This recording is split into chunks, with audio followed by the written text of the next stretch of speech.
Value Investing FM, episodio 356.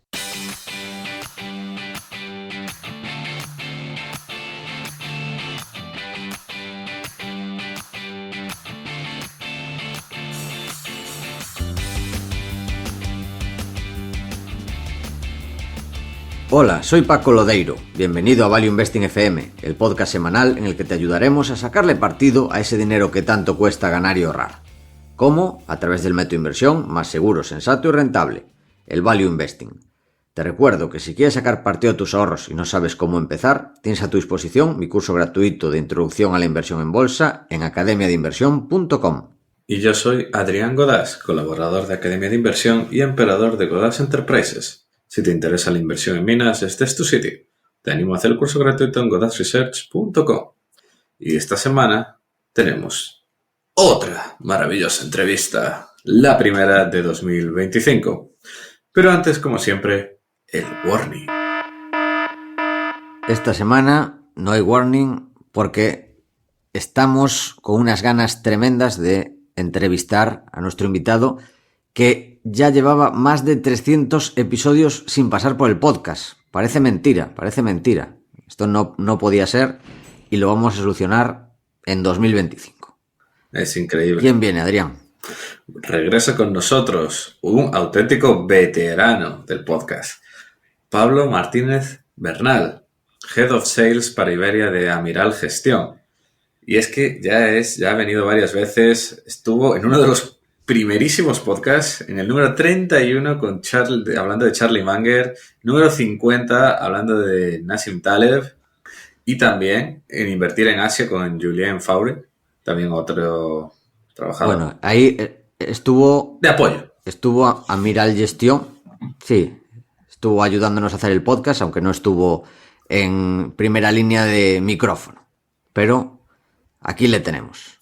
Aquí ha regresado. Bienvenido de nuevo, que ya era hora, a Value Investing FM. ¿Qué tal, Paco, Adrián? ¿Cómo estáis? Os habéis olvidado del 84. ¿Cómo? ¿El 84? ¿Cómo? Sí. Ay, hostia, que además ese arrasó. Claro, sí. El de Bitcoin. Sí, el de Bitcoin. Pero sí. Pues tal cual, sí que se nos olvidó. El que recuerdo con cariño es el de Charlie Munger y sí que, como también tengo muy buena relación con Luis Torras y con Juan Suk, me acuerdo también el de Nassim Taleb. Que de hecho estuviste con Juan Suk hace poco hablando de Charlie Munger. Sí. Que lo escuché. Pues gracias. Me lo ofreció y bueno, pues por tener un detalle con el primer aniversario tras su muerte, pues es típica persona que yo creo que en España, hombre, ya es conocida, no es un desconocido, pero que todo lo que sea el tratar de ayudar a que sus ideas, sobre todo sus ideas, pues sean un poco más conocidas, pues yo creo que es una buena labor. Que de hecho tú llevas tiempo hablando de Charlie Munger cuando casi no se hablaba de él. Recuerdo una charla en el Instituto Juan de Mariana, ya, pues que no recuerdo... 2014. Exactamente, iba a decir hace más de 10 años, me sonaba por ahí. Charlie Munger, el verdadero oráculo de Omaha, ¿puede ser? Sí, pues el título, sí, me suena algo así. Justo, o sea, lo que intentaba, pues no quería que fuese clickbait, pero sí que pensaba que en aquel momento pues la gente no le daba el reconocimiento que tenía en la historia de Berkshire Hathaway y por tanto en el éxito que ha tenido Warren Buffett como inversor, pues ha sido una pieza clave, como vosotros sabéis, y al fallecer me gustó bastante el término que acuñó Buffett del arquitecto de Berkshire, porque sí que es cierto que al final pues los cimientos, si pensamos en términos arquitectónicos, lo que es Berkshire Hathaway, pues los cimientos y un poco el plano y la estructura claramente es de Munger y quizás Buffett ha sido pues un poco más el que ha ido añadiendo los ladrillos, los muros, etcétera, pero claramente la idea de la estructura hay que dársela a Munger y es exactamente lo que hizo Buffett cuando falleció. Vamos, antes de fallecer le dio todo el reconocimiento que merecía. Lo que pasa que, bueno, pues por su propia naturaleza siempre Munger fue una persona que le gusta estar en segundo plano. Hay gente que es así. De hecho, a mí, por ejemplo, me gusta bastante eso, que pasar un poco inadvertido. El foco mediático, pues a Buffett no le disgusta en absoluto, pero a Munger pues tampoco es que le entusiasmase. Pues, Pablo, ya sabes que hoy vamos a hablar de capital allocation, tanto en general como en 2025, pero como llevas tiempo sin pasarte por aquí, me gustaría preguntarte cómo has vivido estos últimos años, desde 2019, si nos puedes comentar alguna novedad que haya habido en tu vida. Sí, pues yo creo que lo interesante en esta industria, y vosotros sois un buen ejemplo, es que cuando hay pocos cambios es algo positivo. Y aquí seguimos al pie del cañón en Amiral Gestión. Mi compañero Borja Aguiar y yo pues lideramos el desarrollo de negocio para Iberia, que eso incluye Andorra, Portugal y aparte de España. Y bueno, pues a nivel productos, dentro de Amiral sí que es cierto que han sido unos años más dinámicos de lo habitual. Hemos lanzado varias estrategias que quizás luego pues podemos mencionar al hablar un poco de nuestra visión para 2025, Capital Allocation, Asset Allocation, como es el caso pues de una estrategia de calidad que se llama Sextant Quality Focus, algún fondo, pues un fondo asiático, como es el caso de Sextant Así. Y bueno, a nivel personal, pues yo creo que el crecimiento en los últimos años pues ha seguido un poco en línea con lo que ya venía haciendo. Como vosotros, pues soy una persona inquieta, que no paro de aprender sobre temas pues un poco variados. Quizás vosotros estáis más acostumbrados a entrevistar a gente que sobre todo de lo que quiere aprender es de mercados, de nuevas industrias, de nuevas compañías. Quizás mis intereses son un poco más amplios, pero yo creo que ha sido unos años muy interesantes a nivel de mercados financieros. Pues han sido muchas crisis muy diferentes. A mí especialmente me llamó mucho la atención por las dimensiones la burbuja de la renta fija, que de hecho ha sido en términos de caída. Si nos fijamos en los ETFs de deuda gubernamental a muy largo plazo, la caída de pico a suelo ha sido superior a la de la gran recesión por parte de la renta variable. Hay índices de ETFs, como digo, de Govis, que cayeron más de un 56-58%, sobre todo a muy larga duración, a 30 años, cuando el equity, la renta variable americana, por ejemplo, pues de pico a suelo yo creo que no cayó más de un 54%. O sea que hemos vivido una burbuja gigantesca en renta fija y un pinchazo de esa burbuja. Hemos visto cómo el mundo se ha dado la vuelta por completo en términos de tipos de interés, de expectativas y demás en muy poco tiempo, en apenas un año y medio, una cosa así. También la burbuja del growth y su posterior pinchazo, escaladas o conflictos más geopolíticos, como pudo ser pues la guerra de Ucrania, que muy pocos vieron venir, salvo el que estaba fijándose en el número de tropas que estaba acercando Putin los días previos a la intervención y demás. Yo creo que pilló al consenso de mercado por sorpresa. Y ahora, bueno, pues por ejemplo la vuelta de Trump a la Casa Blanca, que también desde un punto de vista geopolítico, antes lo estábamos comentando con Adrián fuera de micro, que van a ser pues unos años muy interesantes desde un punto de vista de mercado y bueno, pues hay muchas derivadas, tema commodities, por ejemplo. Claramente la hegemonía de Estados Unidos pues vuelve con fuerza a nivel mundial y bueno, pues ya estamos viendo un dólar más fuerte de lo habitual. Pero sí, esos son los principales cambios y novedades. Y ya metiéndonos en el tema, ¿qué es el Asset Allocation y cómo lo definirías? Bueno, pues el Asset Allocation es, en cristiano, asignación de activos.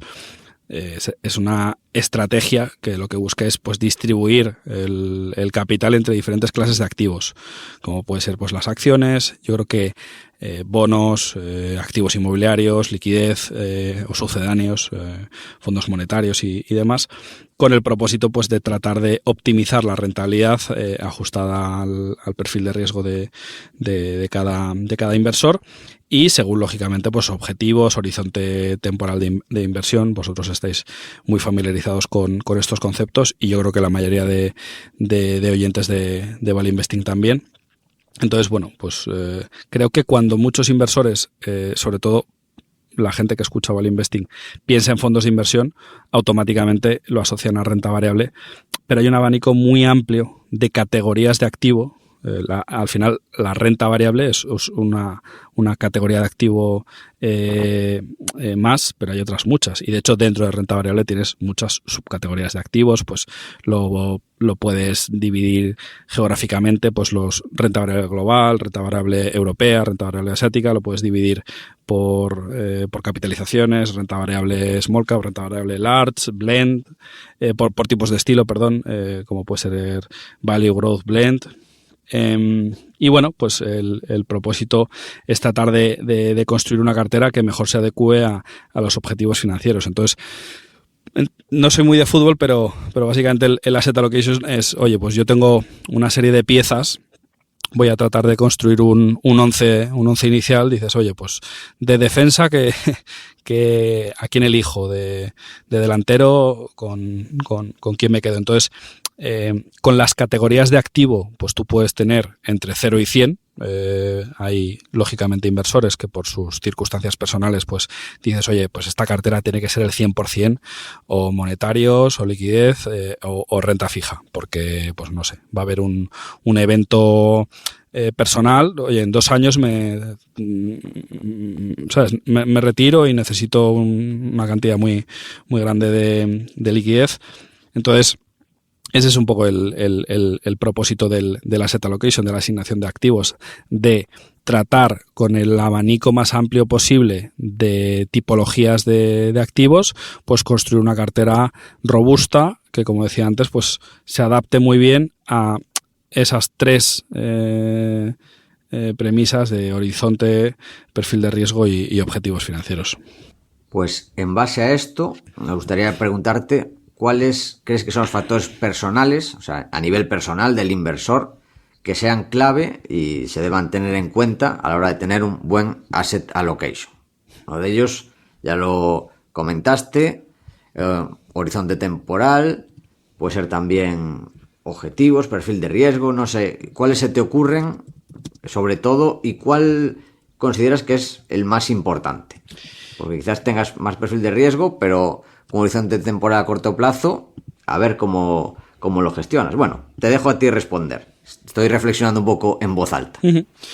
Bueno, pues, o sea, yo creo que lo importante es que ese asset allocation, o bien eres un buen conocedor de todos estos temas, o la primera premisa o el primer matiz que yo haría es que lo ideal es ir de la mano de alguien que te ayude a construir ese asset allocation, porque la probabilidad de que tú seas capaz de hacerlo francamente bien, pues salvo que seas un experto, pues es baja. Entonces, la primera premisa sería el ir de la mano de alguien que nos ayude a construir ese asset allocation, pues conociendo muy bien nuestro horizonte de inversión, un poco que haya una planificación financiera de los próximos, no sé, 20, 30 años vitales, también nuestro apetito por el riesgo y lógicamente pues objetivos muy concretos financieros de, oye, pues en los próximos 20 años quiero construir un patrimonio cercano a esta cifra. Lógicamente pues tienen que ser cosas reales. Pues si tú presupones rentabilidades anuales de renta variable superiores al 10%, por ejemplo, pues ya estás metiéndote en un terreno de cosas muy difíciles de alcanzar. Y luego hay una cosa que yo siempre hago mucho énfasis con respecto al tema del riesgo, y es que en la medida de lo posible, a lo largo del tiempo, el apetito por el riesgo debería aumentar. en líneas generales en los inversores. ¿Por qué? Porque sus conocimientos también deberían de incrementarse con el tiempo. Yo siempre soy un poco crítico con esa idea del círculo de competencia, porque el círculo de competencia debería ser algo que crezca a lo largo del tiempo. O sea, Adrián, por ejemplo, que apenas, aunque sabe mucho, tanto como para escribir un libro sobre materias primas, que recomiendo encarecidamente de ARPA, a pesar de lo joven que es, pues claro, cuando tenía 12 años pues no sabía nada de lo que sabe hoy de esos temas. Entonces, el círculo de competencia creo que hay que aumentarlo con el paso del tiempo. Y creo que lo mismo pasa con el apetito por el riesgo. A medida que los inversores pues van cumpliendo años de mercado, deberían de incrementar su conocimiento financiero y deberían de tener un poquito más de tolerancia a la exposición a renta variable, porque yo siempre defiendo que el perfil medio, el inversor medio, está infraponderado en renta variable con respecto a lo ideal. No quiero entrar en casos particulares. Digo, como concepto, creo que la mayoría de inversores debería de tener más exposición a renta variable, porque es la categoría de activo que a largo plazo mejor preserva, y no solo preserva, sino que incrementa el patrimonio de los inversores. Entonces, es muy difícil, por así decirlo, tratar de ganar el partido a la preservación de capital con los niveles de inflación que históricamente ha habido, con un nivel de exposición a renta variable tan bajo. Vamos, tengo aquí, no recuerdo dónde estaba la cifra, pero vamos, la pérdida por adquisitivo del euro desde el año 2001 hasta el año 2024 ha sido de un 43,79%. Entonces, eso es contra lo que lucha un inversor en mercados. Tú tienes en los últimos 24 años que al menos haber incrementado tu patrimonio en un 44% para quedarte igual. Y lógicamente en 24 años lo ideal es haber incrementado significativamente tu patrimonio por el efecto bola de nieve de la renta variable, pero la mayoría de inversores, como tienen una exposición a renta variable tan baja, pues no son capaces de hacerlo. Entonces, esa sería un poco mi respuesta, que no sé si contesta a tu pregunta, Paco. Me gustó mucho la reflexión de aumentar el apetito por renta variable una vez que vas acostumbrándote. Normalmente suele ser la recomendación contraria, que con el paso del tiempo la gente vaya metiendo más renta fija, pero estoy de acuerdo. O sea, claro, que al principio la gente... Yo sí lo digo como consejo general. Lógicamente, si tienes 70 años, te vas a jubilar con 75 y quieres tal, pues a lo mejor justo ese perfil debería de reducir la exposición que tiene. Entonces, no quiero mencionar casos específicos con edades específicas, pero sí que como concepto la mayoría de inversores, a medida que van cumpliendo años de mercado y teniendo exposición y experiencia en diferentes circunstancias, lo lógico y razonable es que vayan teniendo más tolerancia, más conocimiento a la volatilidad. Vosotros, por ejemplo, pues estoy convencido de que vosotros veis en vuestra cartera, pues no pasa todos los años, pero veis una caída del 30 o del 40% y no os ponéis nerviosos. Entendéis lo que está pasando, no vendéis. Si tenéis algo de liquidez, incrementáis, y pasados 3 o 4 años, la probabilidad de que, fruto de esa buena gestión psicológica emocional de esa situación de volatilidad, pues hayáis construido más capital.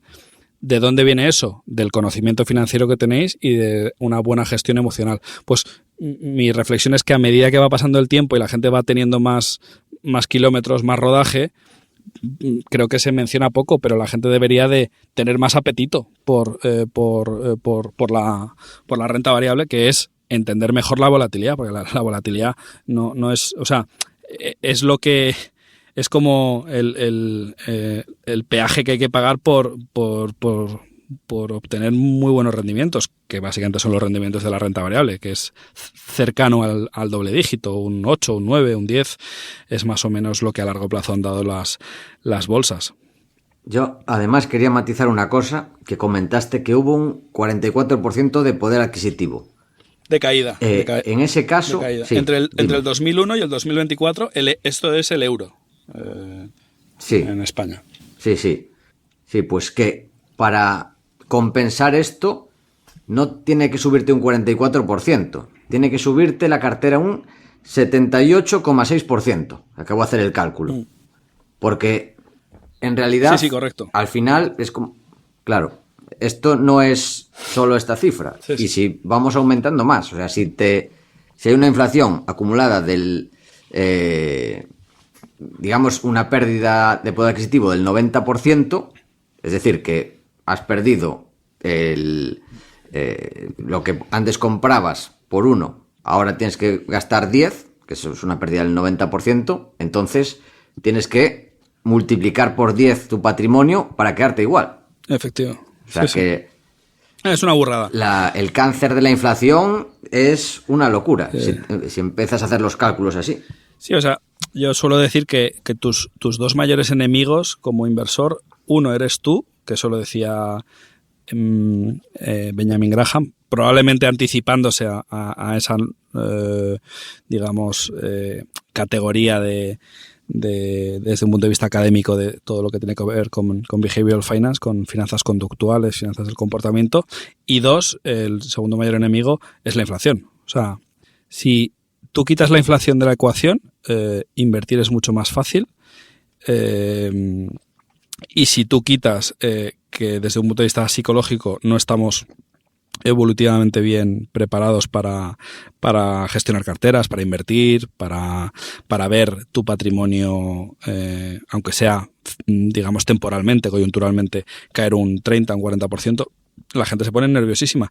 Y otro, antes de que se me olvide, otra reflexión también interesante es que una cosa es la tolerancia al riesgo que te dice que tiene la gente. Cuando yo hablo mucho con banqueros privados, con asesores financieros, con agentes financieros, que obviamente para prestar sus servicios tienen que estar registrados ante el Banco de España, pues cuando hablas con ellos, siempre lo que te dicen es, los clientes, cuando tienes entrevistas con ellos y empiezas, digamos, la relación de asesoramiento, te dicen que tienen una tolerancia al riesgo A, y cuando viene una crisis, claramente han sobreestimado la tolerancia real que tienen a la volatilidad. Es decir, que la mayoría de inversores dicen, si cae un 10% el mercado, si cae un 15% mi cartera, ¿cómo de nervioso me pongo del 0 al 10? No, me pongo un 2. Pues normalmente la gente, si ha dicho que se pone nervioso 2, con un 15% de caída, se pone nervioso un 6. Y ya cuando la caída es de un 20% y han dicho que se van a poner de nerviosos un 6, se ponen un 10. Eso es lo que nos trasladan en general los asesores y los banqueros. Y esto tiene cierto sentido y es un sesgo psicológico, el exceso de confianza.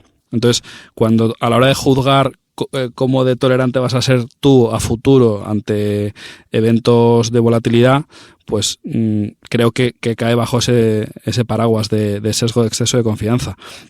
No sé si sabéis los típicos ejemplos de en qué percentil te pones tú de mejores conductores. Entonces, creo que el 80% de los conductores se pone en el primer decil o cosas similares, que la gente claramente tiene un sesgo a creer que es mucho mejor de lo que es en todo, en habilidades de, pues eso, de conducción, en todo tipo de skills, de habilidades, perdón. Muy buenas reflexiones, lo del miedo, lo de las caídas, sí. Sobre todo teniendo en cuenta que cuando caes, no caes... no es una caída del 15% que sueles decir, bueno, cayó un 15% y empezó a subir. No, puedes tener... Vamos a no hablar en porcentajes, porque la gente piensa en dinero. Dice, pues joder, yo tenía 1.000.000 de euros, ahora tengo 950, ahora 920. Y empieza a pensar, pues me podía haber comprado un Porsche. Rebota un poquito, bueno, estoy recuperando. Luego vuelve a caer. Ahora ya estoy perdiendo 120, luego 180. Y eso en la cabeza duele. Y eso pueden ser meses de dolor. Sí, o sea, es que no estamos bien... Y a la gente le cuesta ver esa oportunidad. No estamos bien diseñados. O sea, digamos que hay que ir un poco contracorriente o un poco superar o vencer nuestros, digamos, no sé cómo llamarlo, la herencia genética que tenemos hay que luchar contra ella. Entonces, bueno, pues hay gente que se le da mejor. Por eso yo siempre digo que los mejores inversores en algunos aspectos son un poco más disfuncionales desde un punto de vista social que una persona media, porque desde un punto de vista psicológico tienes que ser como muy cabezón, no sé cómo verbalizarlo para que se entienda, pero que te tiene que dar un poco igual los ciertos convencionalismos sociales, la presión grupal tiene que ser en relativo, te tiene que afectar menos. Entonces hay una serie de atributos psicológicos y sociales que tienen los mejores inversores, que hace que lo que por defecto a cualquier persona le afecta mucho, a ellos les afecta menos. O sea, ir contra corriente, el ser contrarian es muy duro, es muy ingrato. Por eso yo creo que los mejores son un poquito peculiares. Michael Burry, pues quizás es un ejemplo como muy extremo que nos viene a la cabeza, pero si tú te fijas en los mejores inversores, no es gente estándar. ¿Cuáles son, por resumir, que aunque ya los has comentado ya bastante, pero por resumir, ¿cuáles diríais que son los factores económicos y financieros clave que deberíamos tener en cuenta a la hora de hacer un buen asset allocation? Aunque siempre teniendo en cuenta que es algo muy personal de la situación de cada uno. Pues a mí me gusta, Adrián, el abordarlo con una especie de marco teórico a nivel micro, el cómo de caras están las compañías, y a nivel macro, un poco el pulso que tiene una economía en concreto, la economía mundial, en qué fase del ciclo económico estamos, pues si estamos en auge, si estamos en recesión, si hay síntomas, hay algún tipo de desequilibrio estructural o quizá coyuntural, pero más grave si es estructural, que quizás se deba de purgar, o pues antes comentábamos, por ejemplo, el tema de la renta fija. Pues si en aproximadamente 5.000 años de historia registrada, según el antropólogo David Graeber, que falleció hace poco, nunca en la historia habíamos tenido tipos de interés negativos, y justo estás en un contexto de tipos de interés negativos, pues hombre, no hay que ser muy listo para intuir que estás viviendo algo extraordinariamente anómalo, y que lo más probable es que deje de ser así más pronto que tarde. Entonces, yo sí que trataría de diferenciar pues lo micro de lo macro, porque son cosas totalmente distintas. Y al final, lo macro está menos bajo el control de los inversores. Esto es un poco esa filosofía que tienen los estoicos de te tienes que centrar en lo que está bajo tu ámbito de control y tratar de abstraerte o que no te afecte cuanto menos mejor lo que no está dentro de tu ámbito de control. Pues dices, oye, yo me puedo preparar muy bien en un examen o puedo tratar de llegar a tiempo a un evento, pero si de repente el taxi en el que estoy yendo hace poco de camino a un aeropuerto, pues pinchamos una rueda. Pues bueno, íbamos con margen y se cambia la rueda y ya está. Entonces, yo creo que en lo micro, en las compañías, en el análisis de las compañías, en saber si las compañías están, en general, hablo del mercado, luego específicamente cuando tú construyes una cartera, pues ya te empiezas a distinguir a diferencias del mercado, pero si en líneas generales el mercado está muy caro o muy barato, pues obviamente eso sí que está bajo tu ámbito de control. El construir una cartera, pues dices, oye, yo me voy a evitar las compañías que tengan más deuda o en sectores que estén demostrando pues que los márgenes son más débiles, o incluso que va a haber una caída de márgenes. Entonces, esos son, yo creo, que los factores que hay que tener en cuenta para hacer un buen asset allocation. Y luego también va un poco vinculado a lo que decía anteriormente de la formación y del conocimiento. Pues claro, creo que la regla del 80-20 de Pareto aquí se cumple, y la mayoría de inversores con 2-3 categorías de activo tendrían suficiente. Liquidez liquidez, y ahí incluyo monetarios, renta fija y renta variable. Yo creo que con esas 3 categorías de activos es suficiente. Quizás un inversor pues un poco más sofisticado y demás pues puede tener un abanico más amplio, y en general tiendo a pensar que no por tener más categorías de activos y una cartera, pues por así decirlo, más sofisticada desde un punto de vista de asset allocation, no necesariamente lo vas a hacer mejor. Pero sí que es cierto que aquí, pues bueno, hay asesores, banqueros, agentes que a lo mejor pues tienen más conocimientos, saben más de distintas categorías de activos y a lo mejor puede aportar valor o a lo mejor no. Esa es simplemente mi reflexión. Que no por tener más cosas lo vas a hacer mejor. Pues relacionado con esto, queríamos preguntarte si crees que tiene sentido activos alternativos, como pueden ser los fondos de private equity, en la cartera de un inversor particular, o más bien si tiene sentido, ¿cuándo tendría sentido? Pues hombre, yo creo que depende mucho, Paco, del perfil del inversor. Personalmente creo que la mayor liquidez de los activos alternativos, que esa es probablemente la principal característica que los separa de los activos líquidos, pues por esa falta de valor liquidativo diario, en general, aunque hay excepciones, y también por el tema de los importes mínimos, que suelen ser más elevados, y esa necesidad de tener pues unos conocimientos mínimos un poco más altos, yo creo que al final tiene sentido para un perfil un poco más sofisticado y una cartera en general un poco más elevada de lo que suele ser habitual. Pues un inversor particular, pues a lo mejor tiene una cartera de, no sé, 50.000, 20.000. Hay muchos inversores, yo conozco muchos inversores, pues eso, de carteras de menos de 100.000. Y a lo mejor pues el tener una parte de la cartera en activos alternativos, pues ya quizás no tiene mucho sentido por debajo de, no sé, 250.000, medio millón, que es más o menos el rango de acceso a banca privada, que yo creo que es como el mínimo necesario para ir de la mano de un buen asesor.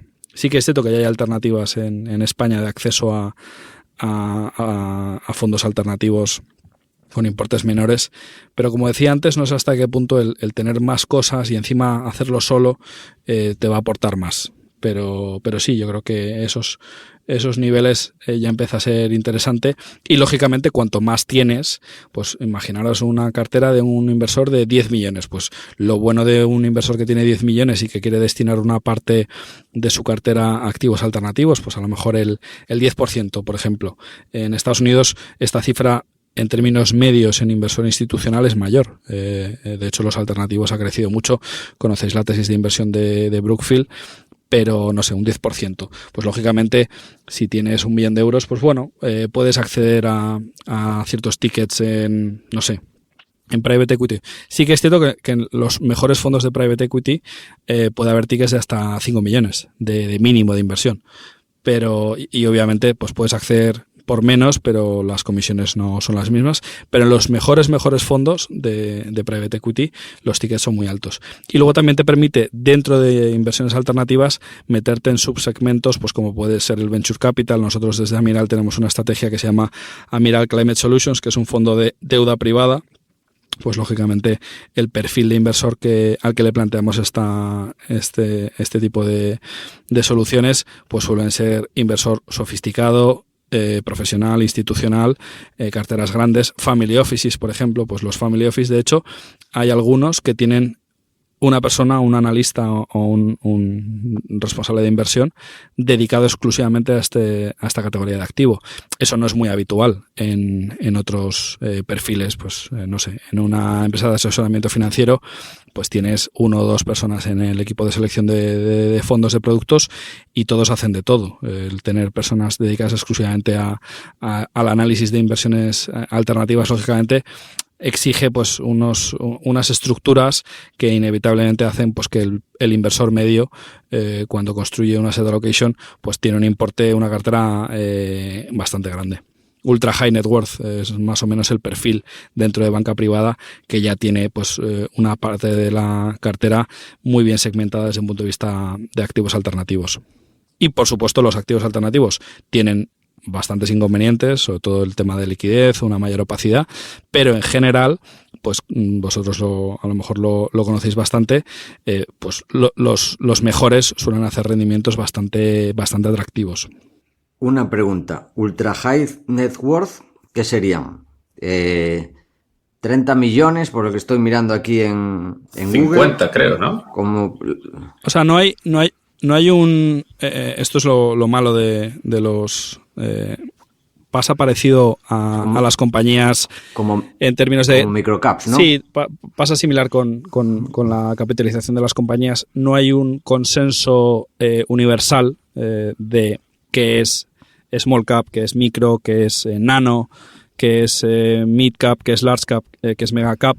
Pero, por ejemplo, con el tema del ultra high, que tampoco lo hay, pues en general se suele hablar, pues eso, de a partir de 25 o 30 millones de dólares. Aquí, sobre todo, Knight Frank es una de las entidades que hace más análisis de un poco la asset allocation de los ultra high net worth. Credit Suisse históricamente también ha hecho bastante análisis de este perfil de... O sea, son los ultra ricos. Es el 0,01% de los millonarios. ¿Sabéis? Más o menos hay como unos 50 y pico millones de millonarios. Pues claro, millonario es más de 1 millón aproximadamente de activos líquidos.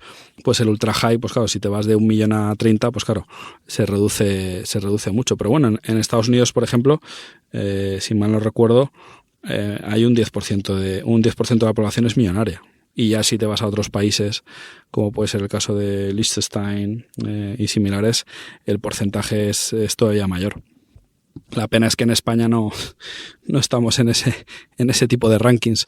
Yo creo que uno de los mayores errores desde un punto de vista de conceptos económicos es el concepto de que la riqueza no es un juego de suma cero, es un juego de suma positiva. Que de hecho una newsletter que me gusta mucho es la de Samuel Hill, que se llama Suma Positiva, y nace de esa idea, de ese concepto de que la riqueza en el siglo XIX, en 1800, principios de 1800, prácticamente todo el mundo era pobre, y hoy en el año 2024 la tasa de pobreza extrema está por debajo del 10%, y se ha obrado pues la mayor explosión de riqueza de la historia de la humanidad. Y entonces cuesta que cale esa idea, pero es tal cual. Dentro de 50 años el porcentaje de millonarios habrá crecido, el porcentaje en absoluto también, pero digo, en términos porcentuales habrá crecido. O sea, cuanto más tiempo pase, más ricos habrá y menos pobres habrá. Y la mayoría de la gente, el ciudadano medio, cree lo contrario, que con el paso del tiempo cada vez hay más pobres, tal. Hay ese prejuicio ideológico que cuesta quitarlo, pero es que las cifras, o sea, es que son absolutamente apabullantes, pero bueno, hay como sabéis, hay muchos intereses, pues si tu trabajo es que depende de que haya muchos pobres, pues claro, a ti no te interesa que deje de haber pobres. ¿Qué pesos deben tener la estrategia a largo plazo y el plan táctico a corto o medio plazo en el capital allocation?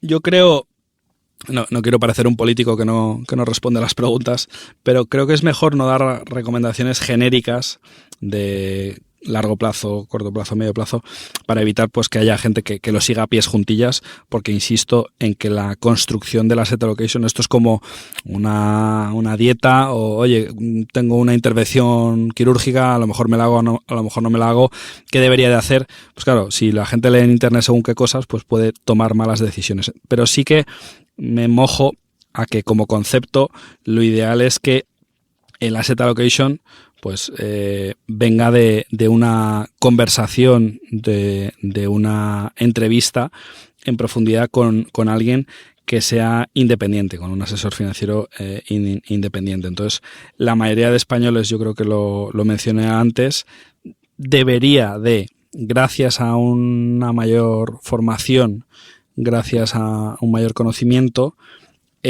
tener más exposición en renta variable. A largo plazo, eso lo veo mucho a largo plazo, no directamente, pero sí a través de los asesores, porque nosotros no hablamos con el inversor final. A largo plazo hay muchos inversores que tienen un horizonte de inversión de más de 10 años y tienen una exposición a renta variable de menos del 10%. Entonces, claro, dices, ¿cómo vas a empatar con la inflación si el 90% de tu cartera no está en renta variable? Entonces, volvamos otra vez al periodo de renta fija que hemos vivido tan anómalo, con unos tipos negativos, etcétera. Claro, si el 90% de tu cartera no la puedes invertir en renta variable, pues dime tú qué rendimiento has hecho en el 2017-2022. Pues has perdido, o sea, has perdido poder adquisitivo. ¿Y por qué?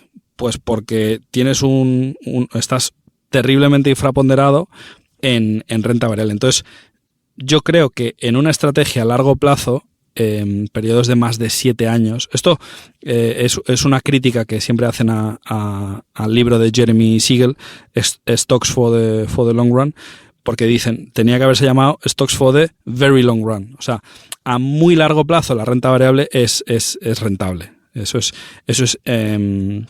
incuestionable. El matiz es a muy largo plazo. Entonces, claro, hay mucha gente pues que 4 o 5 años se le hace mucho.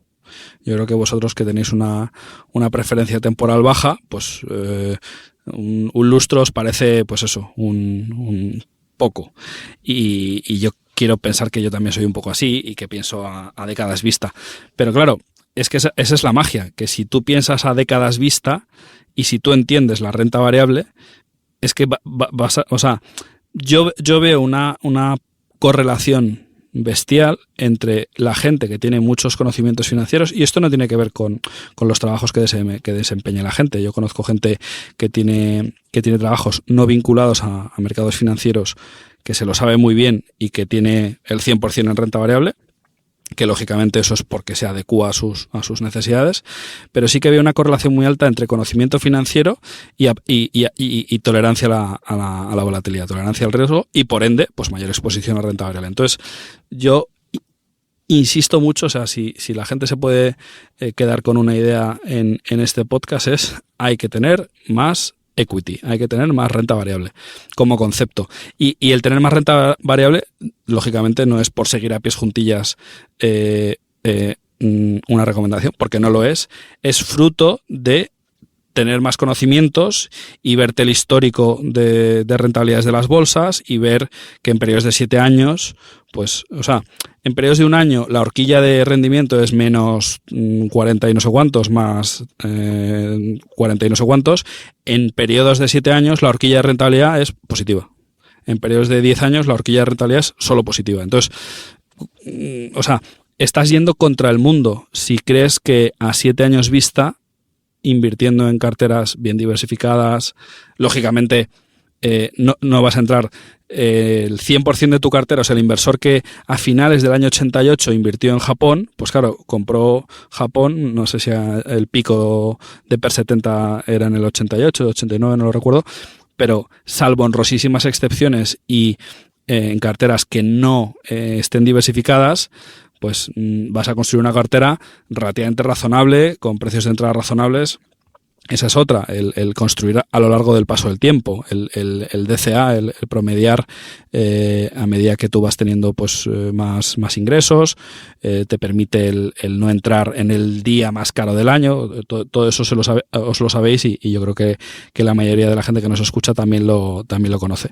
Y luego, a corto plazo, pues yo creo que es un poco parecido, pero sí que es cierto que quizás a corto plazo la gente no está tan familiarizada. O sea, hay mucho más por conocer en términos de productos financieros a corto plazo que a largo plazo, porque a largo plazo es básicamente renta variable, mientras que a corto plazo creo que hay muchas categorías de activos que la gente no conoce, porque históricamente la gente el dinero a corto plazo lo tiene siempre en el banco. Y los bancos siempre tienen productos que, bueno, pues lógicamente ellos tienen unos intereses. No quiero demonizar a la banca porque no es bueno, pero mi comentario es que hay bastantes más alternativas en productos financieros, en fondos de inversión, en subcategorías de activos a la hora de construir una asset allocation a corto plazo, de lo que la mayoría de ahorradores, de inversores conoce, porque la gente está familiarizada con el sota, caballo y rey, que te suelen recomendar en banca personal, en oficina bancaria, y mi única sugerencia es explorar un poco más todo el abanico de producto que hay en renta fija, porque hay mucho más de lo que nos dicen. Y simplemente por terminar y por volver a reforzar el tema de la renta variable, antes decía el tema de la pérdida de poder adquisitivo del euro, que Paco especificaba que si has perdido un 43,79 significa que tienes que ganar, creo que era un 70 y pico. También otra reflexión, y es que lamentablemente en España, yo creo que mucha de la gente que escucha Value Investing FM vive en España, aunque seguro que hay mucha gente que nos escucha desde Hispanoamérica, pero por lo menos en España, desde el año 2000 hasta la actualidad, en toda la OCDE, que son 38 miembros, solo ha habido 4 países que hayan perdido poder adquisitivo en ese periodo, poder adquisitivo salarial, y los países son Grecia, México, Italia y España. Grecia ha perdido un 12,8% de poder salarial.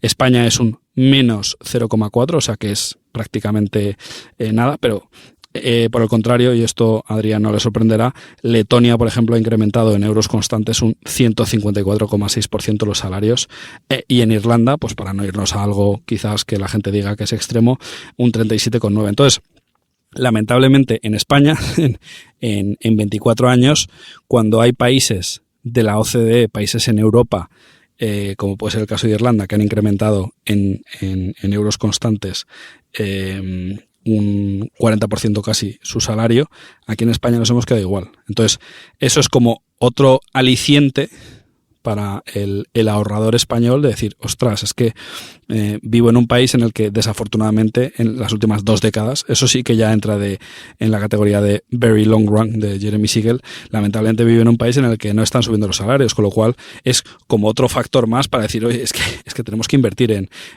renta variable. Vosotros sabéis que en España hay más de 1 billón con B de euros en depósitos, y probablemente si hubiese un conocimiento financiero similar al que hay pues en Francia, en Alemania, en Reino Unido, claramente pues de ese billón a lo mejor más de la mitad dejaría de estar en depósitos, porque es un producto que no se adecúa a los horizontes de inversión de la mayoría de inversores. Sí que a lo mejor, pues ahí está el matiz del tema de la tolerancia al riesgo, pero claro, es que la tolerancia al riesgo aumenta, o sea, a medida que aumenta el conocimiento de los inversores. Y eso, pues, el debate de siempre de meterlo en los planes de estudio, el no demonizar la educación financiera desde el currículum escolar, etcétera. Pero bueno, eso es otro debate. Así que a corto plazo hay que tener más cosas de las que nos suelen recomendar en los bancos, y a largo plazo, por favor, creo que hay que hacer el esfuerzo de tener el apetito y el conocimiento por más renta variable, porque lo necesitamos, especialmente en España, como agua de mayo. Antes de la siguiente pregunta, solo voy a dar un dato del fondo de inversión. Si no lo han superado, hasta hace poco era el más grande de España, el de BBVA Quality Inversión Conservadora, miles de millones de capital gestionado, y hasta hace poco la rentabilidad a 10 años, no estoy hablando de rentabilidad real, restando inflación, sino rentabilidad nominal negativa. Es decir, quien estuvo 10 años invertido, le estaban cobrando todos los años, pero la rentabilidad en euros negativa, y si luego le quitas la inflación, más negativa. Y ese es el fondo más con mayores activos gestionados de España. O sea, me parece una locura. Es como si el jugador mejor valorado de la liga, el que vale 200 millones, sea un delantero que metió un gol en 20 años. O sea, es así. Bueno, como se suele decir, como de hecho siempre dice Warren Buffett, praise by name, criticize by category. O sea que no quiero centrarlo en ningún fondo en particular, pero sí que es cierto que al final yo sobre todo con tratar de abrir el melón de los depósitos, creo que es un melón gigantesco. Creo que hay espacio para todos los jugadores en la industria de gestión de activos. Yo formo parte de una gestora pequeña, boutique, independiente, europea, y creo que hay espacio para que las gestoras españolas, las gestoras internacionales, para que todos tratemos, a través de ofrecer buenas soluciones de inversión, tratar de despertar ese dinero que básicamente está ahí. No quiero decir que está parado, porque está invertido en depósitos, pero claramente creo que está mal colocado, porque es que estamos alejadísimos de nuestros homólogos europeos. Y para poner un ejemplo, más o menos Francia versus España en términos de PIB y población, pues estás hablando, no tengo la cifra reciente, pero a lo mejor Francia es un 30, un 40% más grande en términos de PIB, 40, 50, pero el tamaño de la industria de gestión de activos en Francia o en Italia, que son las referencias que tengo, versus España, es 4X y 5X versus España. Entonces dices, aquí no tiene mucho sentido, aquí hay algo falla si Italia, la industria de fondos en Italia es 4 veces la de España, pero el tamaño de la economía italiana y en términos poblacionales no es 4 veces, ¿sabes? Entonces dices, ¿aquí qué está pasando? Pues lo que os digo, incultura financiera y 1 billón invertido en depósitos, que es que no, o sea, es que no tiene sentido. Italia, dato de 2023, 58,7 millones de habitantes, y España estamos, pues eso, en 48 millones, o sea que es que no, o sea, estás hablando de 15, 20%, quizás en el caso de Francia, a nivel población, pero lógicamente también a nivel PIB per cápita es muy importante, son 68 millones, o sea, son 20 millones más, pues versus 40 y tal, estás hablando de menos de un 50%, pues no tiene sentido, ¿sabes? 4X versus diferencias poblacionales y de PIB de 20, 30, 40%, aquí algo falla. Entonces yo creo que entre todos debemos de poner a despertar eso. ¿Y cómo se pone a despertar eso? Pues que la gente se dé cuenta de decir, yo creo que si es el equivalente a que la gente, pues de repente en la factura del móvil dijese, ostras, me están cobrando 200 euros por una cosa que aquí tengo una alternativa que me da, o sea, como la mala asignación de ese dinero no chilla, no hay alertas, pues claro, como la gente no está familiarizada, vosotros veis, no sé, en algún fondo de inversión que tengáis, pues 5 años seguidos un underperformance, salvo que haya una categoría de activo muy específica que dices, esto se va a dar la vuelta y demás, vosotros despertáis y decís, oye, aquí está pasando algo, o sea, tenéis los mecanismos y los recursos para detectar que algo está fallando, pero el problema es que la mayoría de la gente pues tiene colocado el dinero en los depósitos y no hace nada. Pues después de esta reflexión, antes de comentar tesis de inversión concretas, vamos a hablar de asset allocation en 2025, en la actualidad, y queríamos empezar preguntándote qué indicadores económicos o financieros, incluyendo bursátiles, consideras clave para tomar decisiones de asset allocation en este momento. Bueno, nosotros históricamente en Amiral Gestión siempre nos ha gustado mucho el PER de Shiller, que como sabéis lo desarrolló Robert Shiller. Lo elegimos como herramienta para definir la exposición de equity en nuestra estrategia Sextant Grand Large en 2010, le dieron el Nobel en 2013. Sí que es cierto que desde que utilizamos esta herramienta, pues Robert Shiller es mucho más conocido y el PER de Shiller también, pero básicamente nos indica un poco la temperatura de caro o de barato que pueden estar los diferentes mercados bursátiles, porque lo que hace es normalizar el PER al que está cotizando un mercado con una media histórica de 10 años. Entonces, para entendernos, si tú coges el beneficio de las inmobiliarias cotizadas que había en España en 2007, pues te llevabas una foto muy particular y creías que todo era maravilloso. Si tú te coges el PER al que cotizaron todas esas compañías entre 2007 y 2017, pues ya tienes otra fotografía. Entonces, en líneas generales, el coger 10 años de cifras de PER, pues te suaviza distorsiones que puede haber de forma natural, pues por la evolución de los ciclos económicos. Esa es parece mentira, pero una idea tan sencilla te permite ganar el premio Nobel. Entonces, a diferencia del año 2007, en donde objetivamente todo el mundo, todas las bolsas mundiales estaban caras, en estos momentos pues tienes más diversidad. Hay mercados como puede ser el americano que objetivamente están bastante alejados de su media histórica. Hay otros mercados que claramente ofrecen más atractivo. Nosotros en estos momentos vemos bastante interesante Europa. Sí que es cierto que con matices, porque como sabéis, pues en la última década la paliza que le ha dado Estados Unidos a Europa en términos de rendimiento bursátil es muy grande, pero nosotros tenemos identificado que las small caps europeas pues están cotizando en los últimos 10 años no han sido atractivas, porque como sabéis Estados Unidos ha ganado esa guerra en una cartera dicotómica que es A o B, pues claramente Estados Unidos ha ganado. Pues en ese contexto es en el que se han desenvuelto las small caps, y aún así en 20 años no hemos visto una infravaloración en las small caps europeas como la que estamos viendo ahora. Entonces es una de las cosas que más nos estamos fijando ahora, pues el precio sobre valor contable relativo de small versus large en Europa.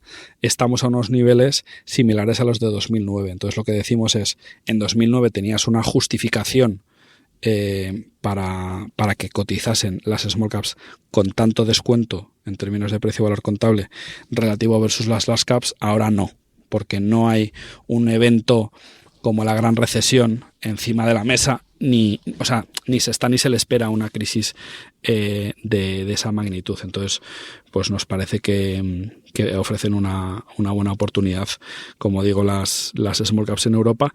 Y luego también, si queréis, podemos hablar de otras dos oportunidades muy claras que vemos, como es el caso de la calidad global, con corte value, y también en menor medida de Asia, que yo creo que es algo más estructural, que seguimos viendo con mucho interés. Justamente la siguiente pregunta era ¿qué mercados crees que pueden tener más potencia en los próximos años? Y ya lo has estado comentando, especialmente parte de Europa. Perdonar si me he adelantado. No pasa nada. Pero aparte, simplemente por desarrollarlo, aparte de Europa, ¿ves algunos otros mercados que crees que pueden ser muy interesantes? Yo creo que en líneas generales, cuanto más amplio es el universo de inversión, pues hombre, es más fácil, ¿sabes? Que digas, pues, ¿qué tiene potencial? Pues la renta variable tiene, pues claro, es que la renta variable es amplísima. Entonces, dicho esto, sí que creo que la renta variable con el sesgo calidad, pero no muy cara, conocéis el concepto de GARP, de crecimiento a precios razonables, pues podríamos decir que es como un QARP, el calidad, quality at reasonable prices, calidad a precios razonables. Sí que creo que de forma estructural va a dar buenas alegrías. El sesgo de calidad, podemos entrar a hablar de él con más detalle, pero es un sesgo que a nosotros nos gusta mucho. El principal hándicap que siempre hemos visto, y que por eso pues nos animamos a lanzar una estrategia específica de eso, de quality barato, quality value, que se llama Sextant Quality Focus, sí que creemos que puede dar buenas alegrías, porque es muy raro que en todo el mundo todas las compañías que tienen algún tipo de atributo de calidad estén caras al mismo tiempo. Es decir, que tú puedes tener el sector del lujo caro junto con el sector de la tecnología cara, que como sabéis, pues la principal ventaja competitiva que tienen las compañías tecnológicas suele ser el efecto red, el network effect, dentro de la taxonomía de Pat Dorsey, que conocéis muy bien. Pero es muy raro que tengas no sé, consumo defensivo. Pues como sabéis, hay muchas compañías tipo Colgate y similares que Duracell, esa la compró Berkshire con los, si mal no recuerdo, con los brasileños, con 3G Capital.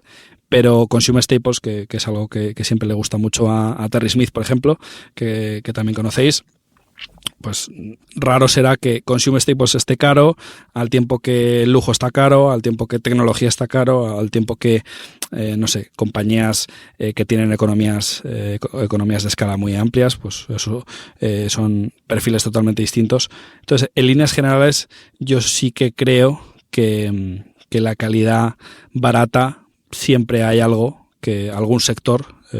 Lógicamente hay que ser un poco valiente. Pues nosotros, por ejemplo, construimos una posición en Meta a finales de 2022 y que en 2023 pues ya empezó a dar muy buenos frutos.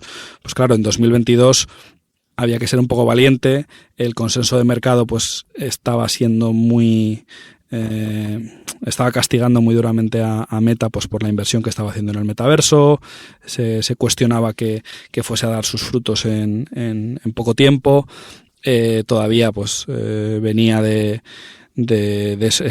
escándalo de Cambridge Analytica. Yo creo que estaba ya amortizado, pero justo pues recientemente se había sabido que la compañía era consciente del impacto negativo que estaba teniendo el uso de sus diferentes redes sociales, de sus diferentes productos en términos de salud mental para adolescentes, y como que lo taparon y se supo a través de varios emails y varios informes. Entonces, bueno, pues había varios desafíos a los que se estaba enfrentando la compañía, pues que hacían que llegase a cotizar a per 6. Nosotros, analizando la esencia de los distintos productos que tiene Meta, llegamos a la conclusión de que era una oportunidad única. Entonces, bueno, pues ahí la aprovechamos. Y luego, como os decía anteriormente, también vemos en lo que es la región de Asia de forma estructural, no en 2025, sino en 2025 y en 2026 y en 2027, vemos una serie de una confluencia de varios factores que nos gusta mucho. El primero de ellos es pues un crecimiento espectacular en la región. Siempre pongo el ejemplo de número de millones de millennials en Estados Unidos. En Europa son 50, 60 millones. Millennials en Asia, 800 millones. Ciudades con más de 1 millón de habitantes en Estados Unidos y en Europa. Tienes, creo que son menos de 20 ciudades. Ciudades en Asia que tengan más de 1 millón de habitantes, creo que hay más de 300. Entonces, claro, ya solo por eso, por un acceso a clase media de un porcentaje de la población tan grande, en Asia se genera, pues, no sé si es el 80% del crecimiento económico mundial viene de Asia. Entonces, ya solo por eso dices, vale, la tarta aquí está creciendo más que en ninguna otra región del mundo. Ya tienes una buena capilaridad a nivel mercados internacionales. Pues claro, tiene más potencial de crecimiento África que Asia, depende de qué país escojas, pero claro, el problema es que en África pues no tienes mercados bursátiles lo suficientemente desarrollados como para tratar de tener exposición a ellos, y luego también pues tienes un poco más de inseguridad jurídica en términos generales, pero en Asia nos gusta, por un lado, eso, que el crecimiento es espectacular y te puedes equivocar, incluso equivocándote en tus estimaciones de crecimiento económico un 20% a la baja. Dices, oye, yo creo que va a crecer la región un tanto. Es que te puedes equivocar un 20%. O sea, tienes tanto margen de seguridad para equivocarte a la baja que merece la pena tener exposición. Y luego, la confluencia de otro factor que yo creo que es fundamental, aparte de la capilaridad que decía de mercados financieros, es que es un mercado bastante ineficiente, más que bastante, más ineficiente que el europeo y que el americano. O sea, Europa es un poco más ineficiente que Estados Unidos, y de hecho, pues, ¿cómo lo puedes ver? Porcentaje de fondos que baten a índices. Pues hay muchos menos fondos batiendo a índices en Estados Unidos que en Europa.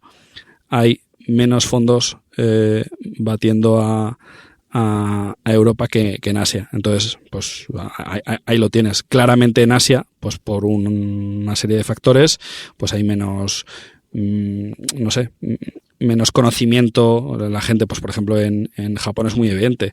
Después de 30 años, un mercado bursátil que apenas ha obtenido buenos rendimientos hasta hace 2 telediarios, hasta 2019, 20 más o menos, pues la gente ha tirado la toalla y hay una... mayoritariamente la gente invierte siguiendo el análisis técnico. No hay una tradición de invertir siguiendo el análisis fundamental. Entonces, todos esos factores influyen. Así que nos gusta de forma estructural Asia, y como os dije antes, creemos que la oportunidad de las small caps europeas es algo que no hemos visto en 20 años de forma tan obvia, y no tenemos ni idea de si 2025 es el año en el que hay una reversión a la media.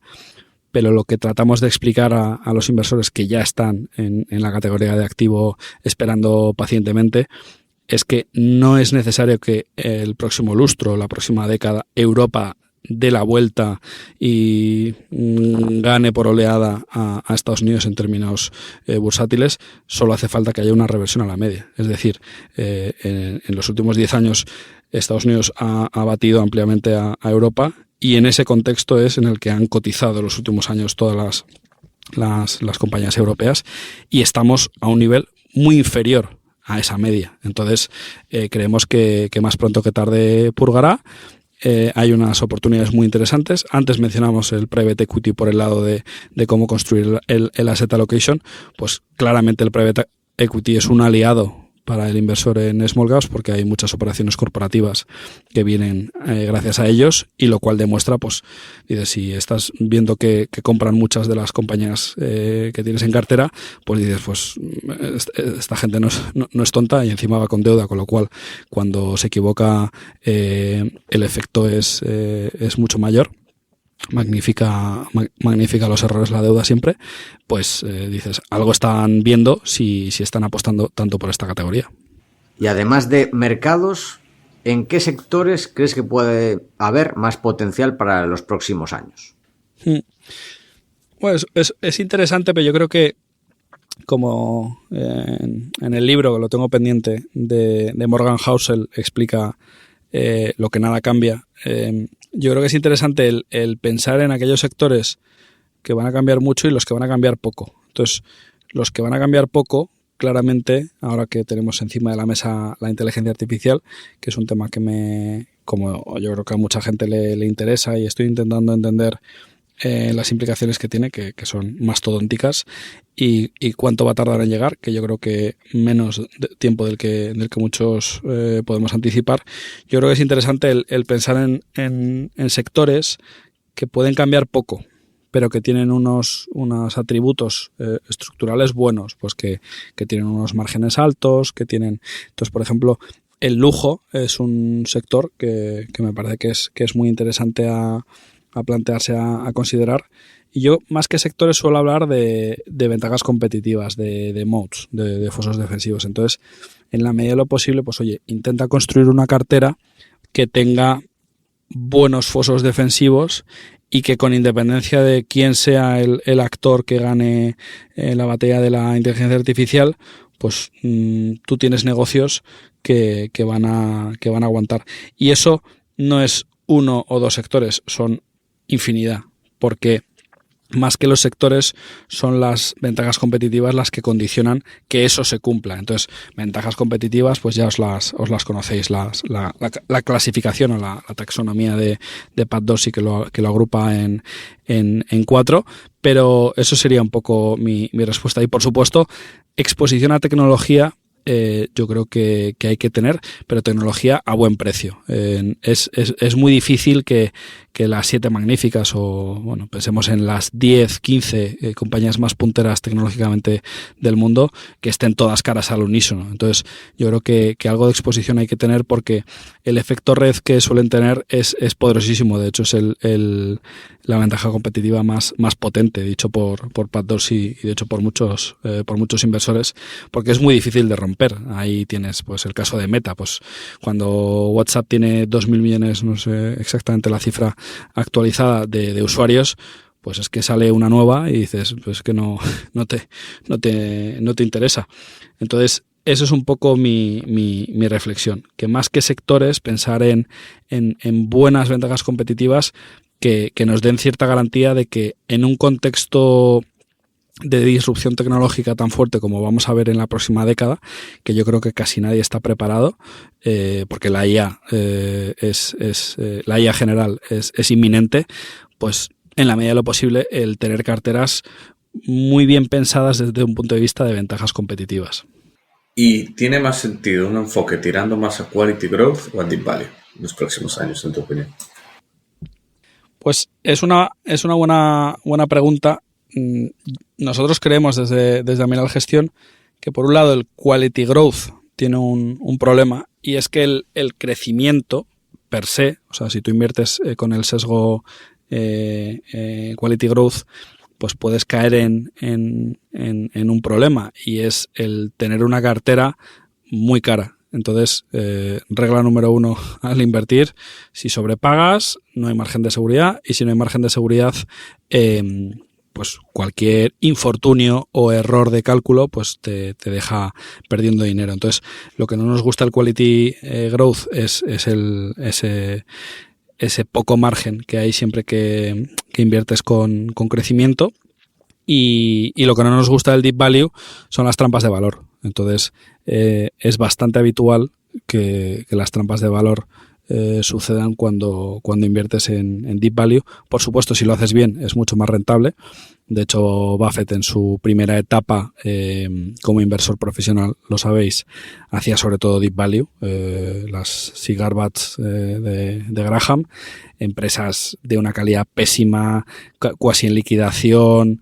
Entonces, pues eso, prácticamente cierras la empresa, liquidas un poco los activos y ganabas un poquito. Pero nosotros creemos que son estilos, el value y la calidad, o sesgos que son compatibles, se pueden buscar al mismo tiempo, no son dicotómicos o no son mutuamente excluyentes. Entonces, nos parece que esos dos estilos se pueden combinar, y de hecho, pues un paper académico de Clifford Asness, el fundador de la gestora AQR, que se llama Quality menos Junk, calidad menos porquería, traducido de forma brusca, ha demostrado desde el año 89 una cartera, no sé si es un 70 larga en calidad, un 30%, no recuerdo los porcentajes, pero has obtenido un 5% de alfa desde el año 1989 simplemente apostando por la calidad. Y por el contrario, una cartera value, este estudio es de Fama y French, que yo creo que Fama ganó el premio Nobel también. Has obtenido un más 3% en una cartera larga de value y corta de empresas caras. Entonces, creemos que esos dos enfoques o esos dos sesgos o filtros se pueden complementar. Ya sabéis que lo de invertir en base a filtros, la inversión tiene que ser, esto lo dice mucho Emérito, la inversión tiene que ser siempre con un enfoque empresarial, pero bueno, dentro de un universo de inversión de compañías de calidad, creemos que puedes tratar de construir una cartera en aquellas que en cada momento son más baratas. Entonces, de cara a 2025 y de cara a cualquier año, yo creo que a todo el mundo le apetece el tener, o dicho de otra forma, creo que casi todo el mundo duerme tranquilo si tienes una cartera con bastante calidad, pues que crece más a lo largo del ciclo, que tienes mejores márgenes operativos, que tienes menos endeudamiento, como es el caso de la cartera de Sextant Quality Focus versus su índice de referencia. Las principales características o propiedades o atributos que tienen las compañías, pues si las tienes mejores que el mercado y el PER medio de tu cartera es inferior al mercado, pues yo creo que con independencia de la fase del ciclo en la que te encuentres en este 2025 o en 2026, pues vas a dormir más tranquilo que si tienes lo contrario, si tienes una cartera peor que el mercado y más cara, que es lo que te puede pasar si te vas hacia solo uno de los sesgos. Y antes de hablar de tesis de inversión, para terminar, en Amiral tenéis una cartera de fondos bastante diversa. ¿cuáles consideras que pueden ser los más atractivos para los próximos años y sobre todo, por qué? Pues Sextant Quality Focus, que es la estrategia que os estoy mencionando, que combina calidad y valoraciones razonables, es el que pues más interés está despertando. Yo creo que por dos motivos. El primero es evidente, porque funciona. Aquí lo de los fondos de inversión, pues yo creo que son las propiedades o las estadísticas, las principales métricas de los fondos, rentabilidades históricas, volatilidad, lo que te determina si eres exitoso o no comercialmente.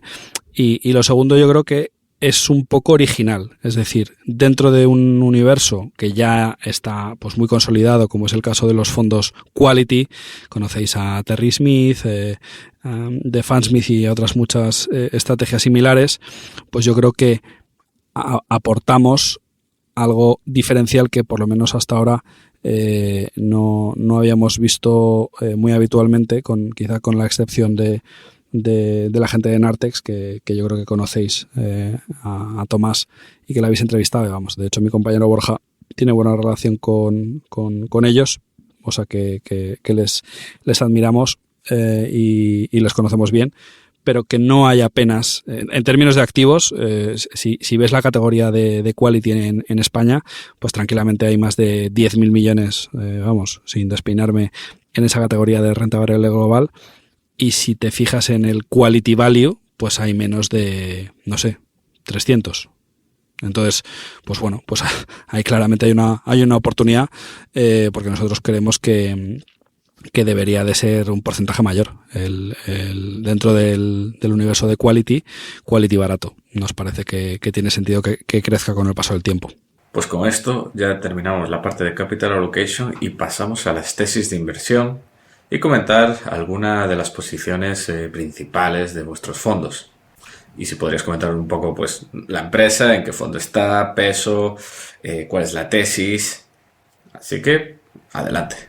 Empezamos, si te parece, por Reino Unido con Admiral, que es una aseguradora de bajo coste, si no me equivoco. Sí, efectivamente. Pues justo Admiral la menciono o la destaco porque es la primera posición de Sextant Quality Focus, que es la estrategia que mencionábamos antes. A cierre de diciembre de 2024 pues pesaba un 6,5 en la cartera, o sea que es una posición relevante. Yo creo que el nombre del fondo ya te indica que nos gusta una cartera concentrada. Focus viene de que tenemos pocas posiciones, menos de 35 posiciones. Y efectivamente Admiral Group PLC es una empresa global de seguros, low cost provider, que tiene sede en Reino Unido. Sabéis que Reino Unido, pues fruto del Brexit, ofrece algunas buenas oportunidades, sobre todo en términos de valoración. Y la compañía está especializada pues en ofrecer seguros a clientes en todo el mundo, pero sí que es cierto que la gran posición, la mejor posición competitiva la tienen en Reino Unido, en donde bueno pues son líderes, aunque tienen pues varias marcas, como puede ser Admiral, que es conocida, y otras menos conocidas, como es el caso de Elephant, Diamond y Bell. Y la fuente principal de ingresos de Admiral viene de seguros de automóviles.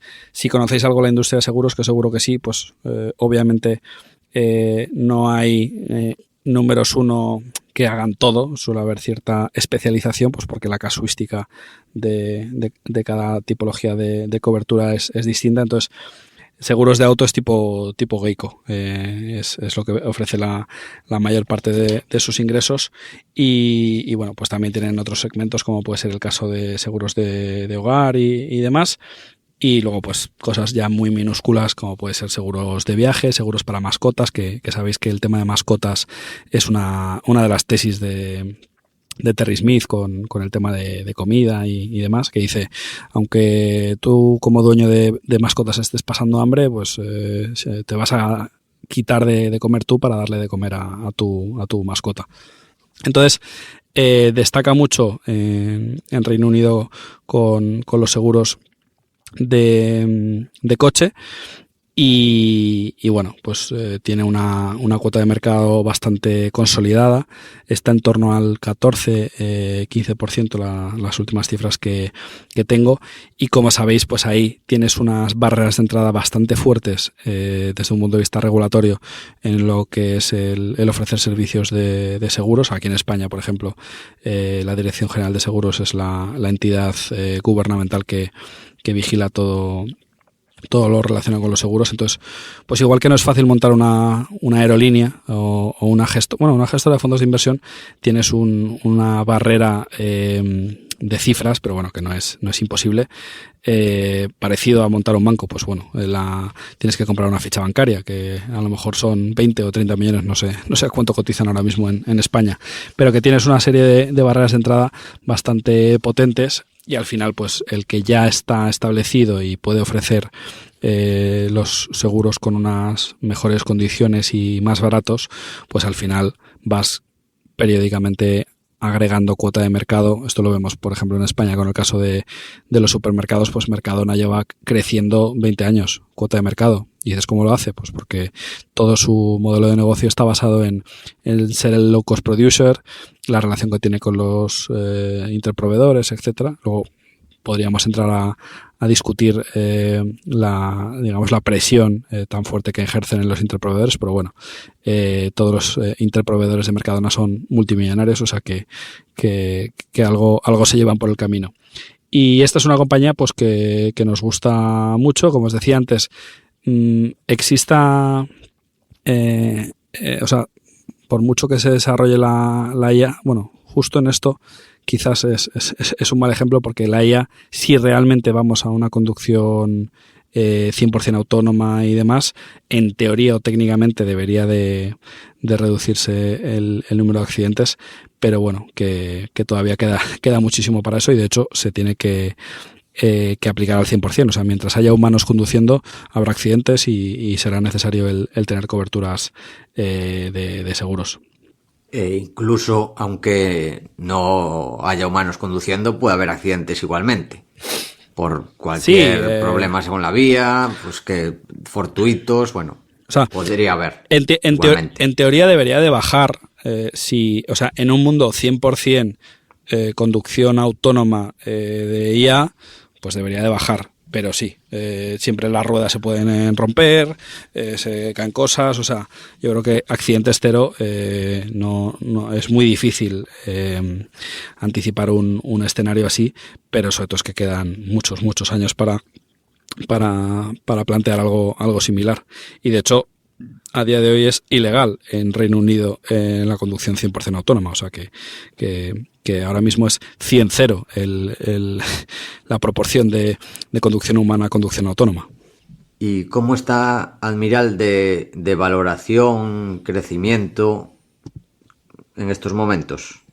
¿Por qué la veis atractiva en números, digamos? O sea, sí que es cierto que al final los crecimientos en este tipo de industrias son suaves, o sea, no tienes unos crecimientos de cuota de mercado gigantescos, como es lógico, pero sobre todo es un tema de valoración, que nos parece que bueno, pues cotiza a una valoración muy interesante, sin entrar a dar cifras, que ya sabes que la gente de compliance, el departamento legal, pues suelen ser bastante cautos con todo esto. Pues bueno, cotiza con unos múltiplos, sobre todo en relación a la industria, pues bastante atractivos, muy interesantes. Pues no sé, en Reino Unido, por ejemplo, seguros de hogar pues tienen, estos son datos de 2021, 1.58 millones de clientes que venían, esto es 2022, pues el año previo tenían 1.32 millones en 2021. En seguros internacionales de viajes y demás, pues tienen ya sus 2 millones de usuarios, y en seguros de coches, por ejemplo, pues tienen estos son datos de 2022, casi 5 millones de usuarios, y antes en 2021 tenían 4.97 millones, o sea que que la posición competitiva está ahí.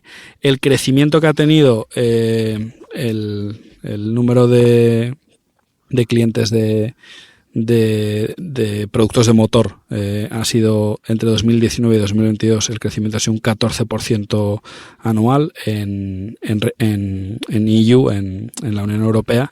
Entonces, bueno, pues si tienes ahí esos crecimientos tan altos, pues parece interesante.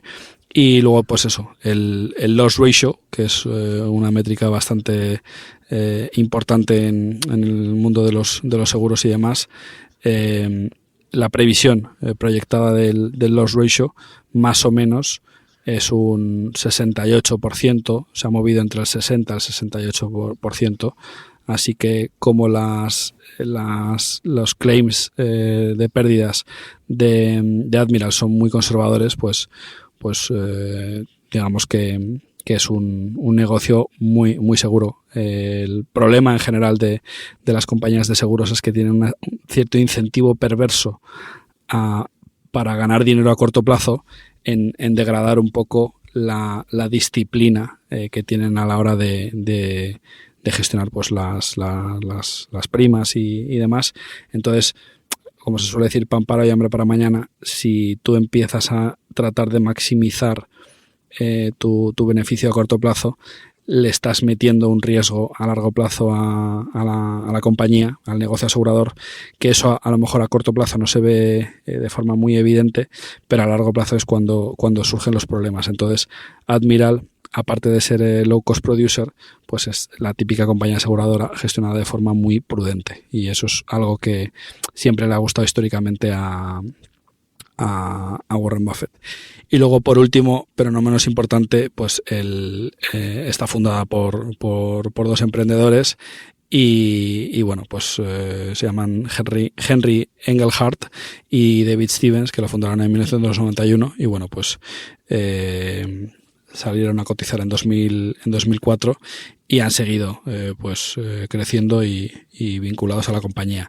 Henry Engelhardt dejó de ser el CEO en 2016 y le sucedió David Stevens y bueno, pues yo creo que una compañía que nos gusta mucho y que sobre todo que te va a dar pocos sustos, este tipo de negocio tan regulado y tan previsible, con tantas tablas actuariales y demás. Es muy difícil que haya sustos. Y la siguiente, que continuamos en el Reino Unido, es una empresa bastante interesante, muy curiosa y extremadamente friki, que es Games Workshop. Sí, Games Workshop efectivamente quizás es un poco más desconocida.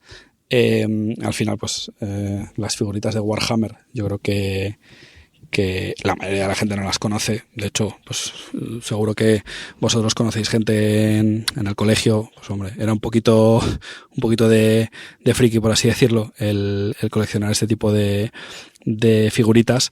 Pero básicamente Games Workshop es la compañía que tiene pues toda la propiedad intelectual. Esa es la ventaja competitiva desde la perspectiva de la taxonomía de Pat Dorsey. Tienen una propiedad intelectual sobre todo lo relacionado con las figuritas de Warhammer. Entonces, al final el coste de hacer figuritas de plástico es minúsculo, pero el atractivo es que, bueno, pues tú tienes todo ese universo de distintos jugadores. Esto es un poco como Pokémon. Pues si tú eres el dueño de Pokémon, siempre pongo el ejemplo, hay una carta de Pokémon que creo que la compró el youtuber Logan Paul, creo que la compró por $5 millones. Pues ¿cuánto crees que le ha costado esa carta de fabricar a Pokémon? Entonces los márgenes son gigantescos. Aquí estoy viendo, según hablamos, algunas figuritas a 1.500 euros. Figuritas de Warhammer. ¿Por qué? Porque es muy rara, es una de 6 y edición limitada. Pues claro, si tú eres el propietario, o sea, el dueño de la propiedad intelectual de algo así, que tú conviertes plástico en objetos de deseo que pueden llegar a costar 1.000, 2.000 euros, pues os podéis imaginar el interés. Y luego también hay una parte del negocio muy interesante, pues que es todo lo relacionado con la cesión de propiedad intelectual para el desarrollo de videojuegos, que sabéis que es una industria que ha superado a la de la industria del cine. No sé si era videojuegos es más grande que cine más, no sé si era pues eventos deportivos, o sea, era una auténtica barbaridad el tamaño que tiene ese negocio. Entonces, bueno, pues nos parece que es un negocio espectacular por distintas circunstancias, pues el precio de entrada relativamente razonable, unos márgenes EBIT, nosotros estimaciones nuestras 30, 38, 35%, sin apenas deuda, a PERES muy razonables, el PER de entrada nuestro por debajo de bastante por debajo de PER 18, pues bueno, con un crecimiento de ventas, pues mira, en 2017 las ventas eran 230 millones de libras, 2023 520 millones, previsiones para 2025 620 millones, o sea que es una compañía que sigue creciendo, que tiene una ventaja competitiva brutal, fruto de la propiedad intelectual. O sea, por mucho que llegue alguien y diga, si dice Adrián, oye, pues me he inventado un universo, que de hecho a Adrián le pegaría el inventarse un universo paralelo como solo un genio tipo Isaac Asimov o similares podría hacer. Me he inventado un universo similar al Señor de los Anillos y tengo estas figuritas, tal. Pues fenomenal, pero es que la gente ya... Ojalá, vamos, te harías multimillonario. Es muy difícil el montar estas cosas de cero. Este tipo de interés surge de forma pues muy emergente, ¿sabes? De forma muy espontánea, bottom up, y bueno, pues de repente Warhammer, de 70 proveedores de figuritas, emerge como la que más interés despierta en los consumidores. Y tú al final es que lo ves en todas partes, en todas las tiendas estas de juegos de rol y demás. O sea, la cuota de mercado es que es bestial. O sea, es predominantemente son ellos. Llevan desde el año 83 desarrollándose. Y luego, pues eso, integración vertical, que también pues tiene ciertas ventajas, pues porque imaginaros si a lo largo de los años dices, pues esto de hacer tú las fichas tú directamente, pues vamos a externalizarlo, pues de repente te habría caído muy probablemente mucho la calidad, y claro, justo la calidad en esto es muy importante, ¿sabéis? Porque, pues eso, tú quieres que las figuritas, para poder pintarlas y que sean muy bonitas, etcétera, pues tengan una calidad muy buena. Pues, por ejemplo, la decisión de hacer esa integración vertical versus otros competidores que probablemente no lo hicieron, pues a largo plazo terminó siendo una ventaja competitiva. Eso por poner un ejemplo, ¿sabes? Y es una compañía que nos gusta mucho, y bueno, pues el market cap es pequeñito. Son menos de 5 billion, que oye, ya está bien, para unas figuritas de plástico, ¿sabes? Eres más grande que más de la mitad del IBEX. Y la última, una empresa que era una vieja conocida del fondo, pero que ha cambiado de nombre. ¿No es así? Y última tesis de inversión sería Busion Group, que anteriormente se llamaba SS Imagotac, y básicamente es el líder mundial en la fabricación de etiquetas digitales. Seguro que la gente que nos escucha pues lo ha visto mucho en negocios, en comercio minorista, en grandes superficies, la digitalización de lo que tradicionalmente ha sido pues la típica etiqueta con el precio. Y lógicamente pues el que pase de formato tradicionalmente simplemente impreso a digital, pues tiene bastantes ventajas. Lógicamente tiene un coste el cambiarlo de cero, pues imprimir una etiqueta versus tener una etiqueta digital es mucho más barato, pero al final lo de tener las etiquetas digitales no es que sea un one-off porque se estropean y hay que renovarlas, pero sí que es mucho más dinámico el poder ofrecer pues descuentos y demás. Entonces esta compañía que es francesa, es el líder mundial, tienen un accionista de referencia que es de origen chino y de hecho pues fabrican en China, como os podéis imaginar, y bueno, pues han sido capaces de llamar la atención de compañías como es el caso de Walmart, la empresa francesa que ha firmado un acuerdo de inversión en su producto como proveedor de soluciones logísticas, empresa francesa que ha firmado el contrato más grande es esta compañía, es el líder mundial y bueno, pues conocemos la compañía desde prácticamente su lanzamiento, cuando era muy pequeñita, capitalizaba menos de 500 millones y bueno, lo cierto es que nos ha ido bastante bien por el camino y nos gusta mucho porque demuestra que dentro del universo de compañías pequeñas pues puedes tener grandes joyas con mucho recorrido, con mucho crecimiento, que yo creo que es algo que eso siempre es agradable, y fruto de su tamaño menor pues pasan un poco más inadvertidas y eso es lo que en general suele ofrecer pues un punto de entrada desde un punto de vista de valoración más interesante. Y para terminar ya las partes de inversión, ¿quieres comentar algún error? Que estábamos comentando que en este caso podría ser uno de renta fija. Bueno, errores de omisión. Como sabéis, la taxonomía de Buffett a mí me gusta mucho. Errores de omisión, claramente, en la parte de renta variable ha sido no tener Nvidia. No la hemos comprado por una cuestión de valoración. Errores de comisión, quizás en renta fija en el año 2023, 24, el caso de Casino, que es una empresa francesa de supermercados, pues un negocio como es el negocio minorista de supermercados con márgenes muy bajos, empresa muy endeudada y que lamentablemente como acreedores de la compañía pues sufrimos un default. Ese ha sido digamos a nivel reciente los errores más relevantes de omisión, no tener Nvidia, y de comisión, Casino. Para terminar, vamos con una de las partes más difíciles de la entrevista, que son las preguntas cortas, y empezamos con un deportista o equipo histórico de cualquier deporte. Tiger Woods.